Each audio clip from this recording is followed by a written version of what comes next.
നമസ്കാരം. മലയാളി വാർത്തയിലേക്ക് സ്വാഗതം. ഒറ്റ രാത്രി കൊണ്ട് ഇറാൻ തലസ്ഥാനമായ ടെഹ്റാനെ തകർത്തു തരിപ്പണമാക്കിയ ഇസ്രയേൽ ഏതു നിമിഷവും വൻ തിരിച്ചടി പ്രതീക്ഷിക്കുന്നുണ്ട്. സിറിയയും ഇറാനും സൗദിയും ഒന്നുചേർന്ന് ഇസ്രയേലിനെ ആക്രമിക്കുമോ എന്ന ആശങ്കയിൽ ഇസ്രയേലിൽ അടിയന്തരാവസ്ഥ പ്രഖ്യാപിച്ചിരിക്കുന്നു.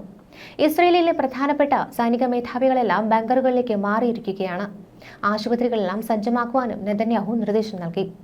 ബാലിസ്റ്റിക് മിസൈൽ ആക്രമണത്തിലൂടെ ഇസ്രയേലിന്റെ വ്യോമ പ്രതിരോധ സംവിധാനങ്ങൾ തകർക്കപ്പെടാനും സാധ്യത ഉള്ളതായി അമേരിക്ക മുന്നറിയിപ്പ് നൽകുന്നു.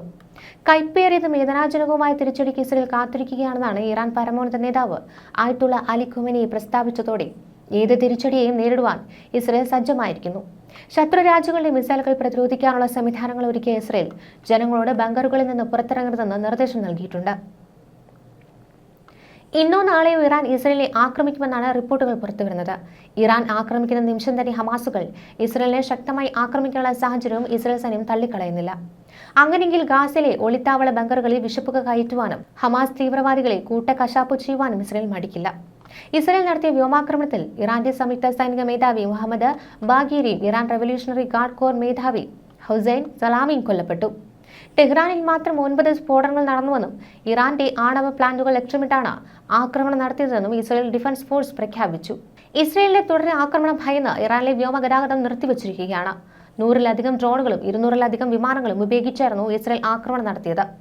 ഇറാന്റെ സൈനിക ആണവ കേന്ദ്രങ്ങളെ ലക്ഷ്യമിട്ടായിരുന്നു ഇന്ന് പുലർച്ചെ ഇസ്രയേൽ വ്യോമാക്രമണം നടത്തിയത്. നേരത്തെ തന്നെ ഇറാനെ ഇസ്രയേൽ ആക്രമിക്കുമെന്ന റിപ്പോർട്ടുകളുണ്ടായതാണ്.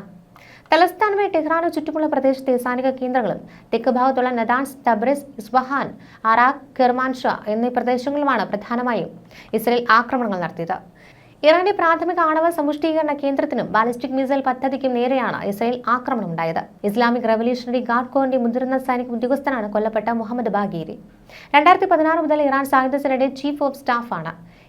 ഇറാഖ് യുദ്ധത്തിൽ ഇദ്ദേഹം മുൻനിരയിൽ പങ്കെടുത്തിട്ടുണ്ട്. മുഹമ്മദ് ബാഗീരിയുടെ മൂത്ത സഹോദരൻ IRGC കമാൻഡറുമായ ഹസൻ ബാഗേരി ഇറാഖ് യുദ്ധത്തിൽ കൊല്ലപ്പെട്ടിരുന്നു. ഇറാന്റെ വൻ തിരിച്ചടി പ്രതീക്ഷിച്ച് ഇസ്രയേലിൽ പലയിടങ്ങളിലും ഇടയ്ക്കിടെ സൈറണുകൾ മുഴങ്ങുകയാണ്. ഈ സാഹചര്യത്തിലാണ് ഇസ്രയേലിലെ ആഭ്യന്തര അടിയന്തരാവസ്ഥ പ്രഖ്യാപിച്ചിരിക്കുന്നത്. ഇറാന്റെ ഭീഷണി ഒഴിയും വരെ ആക്രമണമെന്ന് ഇസ്രയേൽ പ്രധാനമന്ത്രി നെതന്യാഹു അറിയിച്ചിട്ടുണ്ട്. ഇസ്രയേലിലേക്ക് അനാവശ്യ യാത്രകൾ ഒഴിവാക്കണമെന്ന് ഇന്ത്യൻ എംബസി മുന്നറിയിപ്പ് നൽകി. ആണവ നിരായുധീകരണത്തിനായി 5 റൗണ്ട് ചർച്ചകളാണ് ഇറാനുമായി ഇതോടകം അമേരിക്ക നടത്തിയത്. ഒമാനിൽ 6ാം റൗണ്ട് ചർച്ച നടക്കാനിരിക്കുന്നതിനിടെയാണ് ഇസ്രയേലിന്റെ മിന്നൽ ആക്രമണം ഉണ്ടായിരിക്കുന്നത്. ആണവ നയം തിരുത്തുന്നില്ലെങ്കിൽ ഇറാനെതിരെ ആക്രമണം നടത്തുമെന്ന് ഇസ്രയേൽ കഴിഞ്ഞ ദിവസം പ്രഖ്യാപിച്ചിരുന്നു. ഇതേ തുടർന്ന് പൗരന്മാരെയും നയതന്ത്ര ഉദ്യോഗസ്ഥരെയും അമേരിക്ക പിൻവലിക്കുകയും ചെയ്തിരുന്നു. ഗൾഫ് രാജ്യങ്ങളിലുള്ള ഉദ്യോഗസ്ഥരുടെ കുടുംബാംഗങ്ങളോടും അമേരിക്ക നിർദ്ദേശിച്ചിരിക്കുകയാണ്. ഇറാനെ ഇസ്രയേൽ ആക്രമിച്ചേക്കുമെന്ന് US പ്രസിഡന്റ് ഡൊണാൾഡ് ട്രംപ് കഴിഞ്ഞ ദിവസമാണ് പറഞ്ഞത്. ഇതിന് മണിക്കൂറുകൾക്ക് ശേഷമാണ് വ്യോമാക്രമണം ഉണ്ടായത്. ആക്രമണത്തിൽ യുദ്ധവിമാനങ്ങളും ഉപയോഗിച്ചുവെന്നാണ് ഇസ്രയേൽ സൈന്യം പറയുന്നത്. ഇറാന്റെ ആണവ പ്ലാന്റുകൾ ലക്ഷ്യം വെച്ചാണ് ഇസ്രയേൽ ഓപ്പറേഷൻ റൈസിംഗ് ലൈൻ എന്ന പേരിൽ ആക്രമണം നടത്തിയത്. അതേസമയം ബഗേരിയുടെയും സലാമിയുടെയും മരണം ഇറാൻ ഔദ്യോഗികമായി സ്ഥിരീകരിച്ചിട്ടില്ല.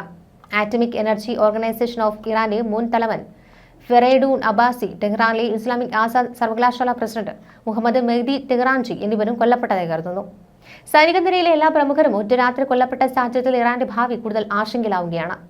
ഗാസയിൽ ഇസ്രയേൽ തുടങ്ങിയ ഹമാസിനെതിരെ യുദ്ധത്തിന് പിന്നാലെ ഇസ്രയേൽ പിന്തുണയുള്ള ലബനാനിലെ ഹിസ്ബുള്ള, യമനിലെ ഹൂതി എന്നീ സായുധ സംഘങ്ങളും ഇസ്രയേലിനെ ആക്രമിച്ചിരുന്നു.